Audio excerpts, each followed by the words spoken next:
So welcome to another session in the fifth semester BSc Zoology core course paper, evolution. And we have been discussing on the homologous organs as evidences of organic evolution. There is yet another concept that is a serial homology, and it is another type of homology in which two or more structures in one individual are compared.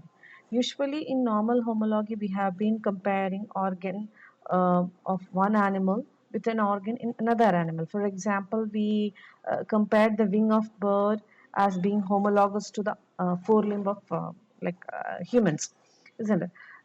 But here in serial homology, what happens is one organ or one part of an animal is compared with another part of the same animal. Okay, so there is here what happens is we can find fundamental similarity of structures uh, between one part of an animal and another part of the same animal, and that is what is referred as a serial homology. And an example of serial homology is seen in the case of forearm and the hind limbs of forelimbs and hind limbs of humans. Bones in the arm include humerus, then radius and ulna, then carpus, metacarpals, and phalanges. And these pattern of the pentadactyl limb of the forelimb can be compared with the femur, tibia and fibula, tarsals, metatarsals, and phalanges of the hind limb.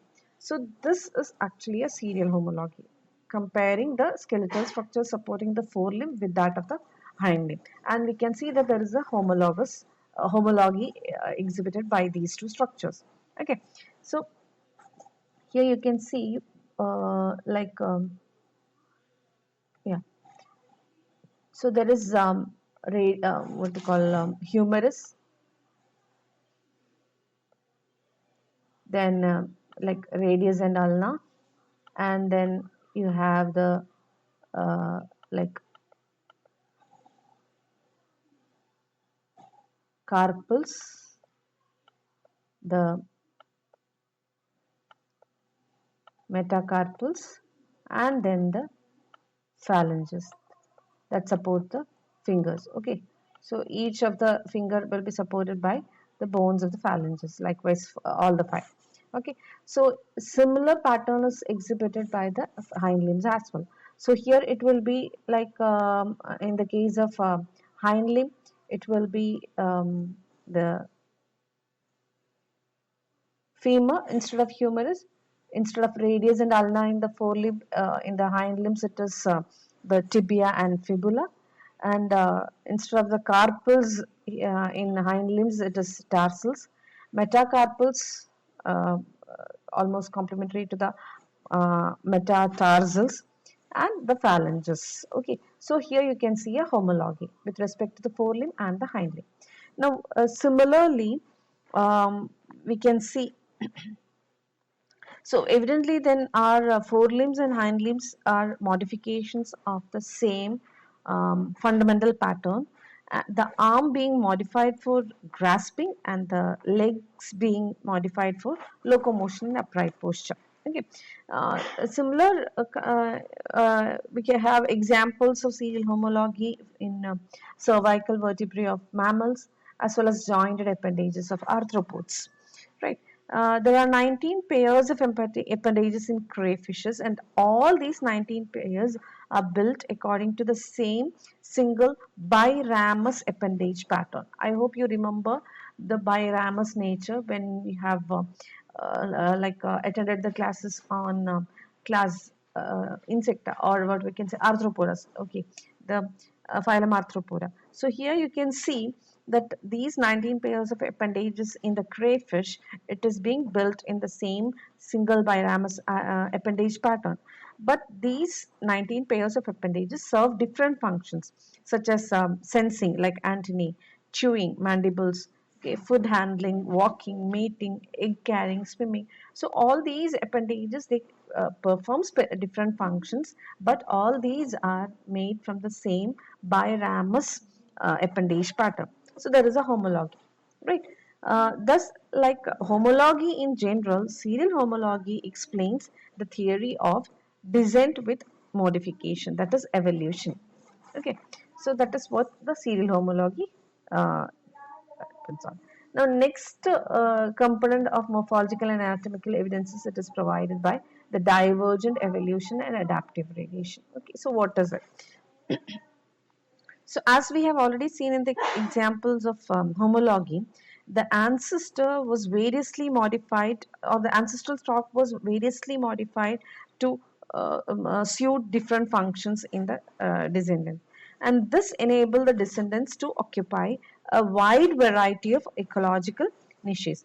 For example, the basic pentadactyl limb pattern got modified into different types according to the function they have to perform in various animals. For example, flying, as in the case of birds or bats, running, burrowing, swimming, climbing, etc.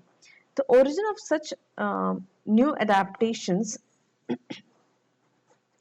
on in descendants from a common ancestral type is described as divergent evolution.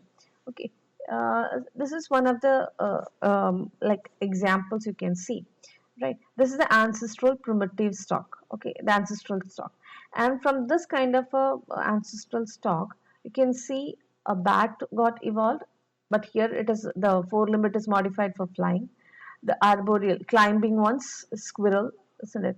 And here you can see the hind limb is modified for like leaping, as in kangaroos. And here in the case of moles, the forelimb is modified for burrowing. So in each descendant, the forelimbs and the hind limbs are modified to suit their functions. But all these have basically the basic pattern of the forelimb and hind limb, it is the same, and it has got evolved from the ancestral stock. So the origin of these like new or modified adaptations in descendants, it has come from the common ancestral type, and this kind of an origin of new adaptations from a common ancestral type is known as divergent evolution. You can see a diverse kind of descendant has evolved from the same ancestral stock, and this kind of a evolution is known as divergent evolution. Okay, uh, and this results divergent evolution results because of the adaptive radiation.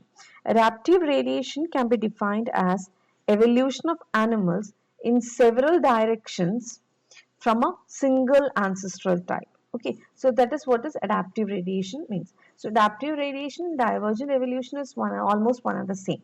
Here, the evolution of different kinds of species from the same ancestral type, and here you can see this happens to suit the like habitat they live in, the descendants live in. Okay, as a result, the descendants can adapt to different modes of life and different types of habitat. They can actually like occupy a wide variety of ecological niches because of this adaptive radiation. Another very like well-studied example is that of the Darwin's finches or the Galapagos finches, the Darwin's finches of Galapagos Island.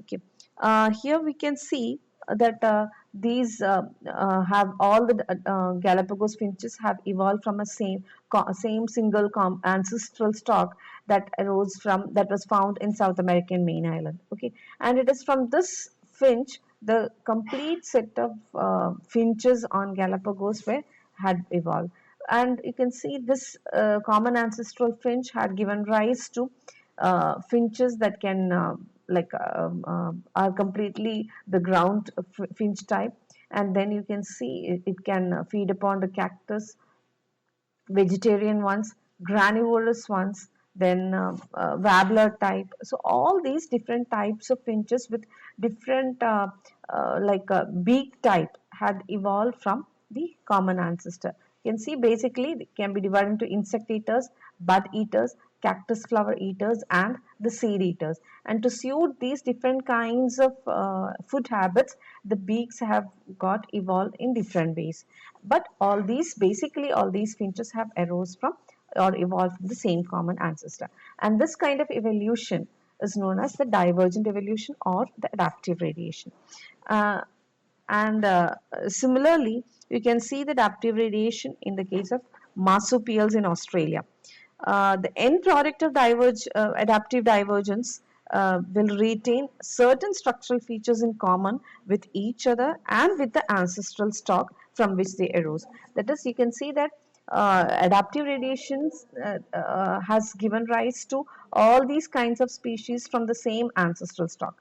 And we can see that the forelimb hindlimb nature, or the basic pattern of the forelimbs and hindlimbs in all these animals, it is almost strikingly similar, and also it is similar to that found in the ancestral stock.